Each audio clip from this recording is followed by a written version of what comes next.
টটেনহামের সাথে এক দশকের অধ্যায় শেষ। এবার নতুন ঠিকানায় পাড়ি জমালেন দক্ষিণ কোরিয়ান সুপারস্টার হিউং-মিন সন। ইংল্যান্ডের টটেনহাম হটস্পার ছাড়ার মাত্র 3 দিন পরেই মেজর লিগ সকারের দল লস অ্যাঞ্জেলস এফসির সঙ্গে চুক্তিবদ্ধ হলেন এই দক্ষিণ কোরিয়ান ফরোয়ার্ড। 33 বছর বয়সী সনের এই দলবদল বাবদ $2 কোটি খরচ করেছে এলএএফসি, যা MLS ইতিহাসে এখন পর্যন্ত সর্বোচ্চ ট্রান্সফার ফি। 2015 সাল থেকে 2025 পুরো এক দশক সাদা কালো জার্সিতে 454 ম্যাচে 173 গোল করেছেন সন এবং ছিলেন টটেনহামের অন্যতম প্রতীক হয়ে।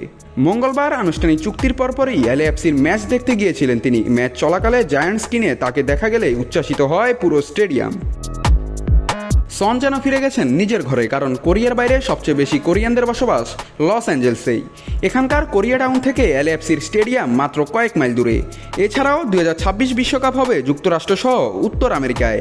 এলএএফসিতে খেলে এই বিশ্বকাপের জন্য বাড়তি প্রস্তুতি নিতে পারবেন তিনি, যা হবে সনের চতুর্থ বিশ্বকাপ। বয়সের দিক দিয়েও তিনি এগিয়ে ইউরোপ ফেরত অন্য তারকাদের থেকে। 35 বছর বয়সে মেসি, 37-এ সুয়ারেস ও অলিভার জিরুট এসেছিলেন MLS-এ, আর সন এলেন 33-এ।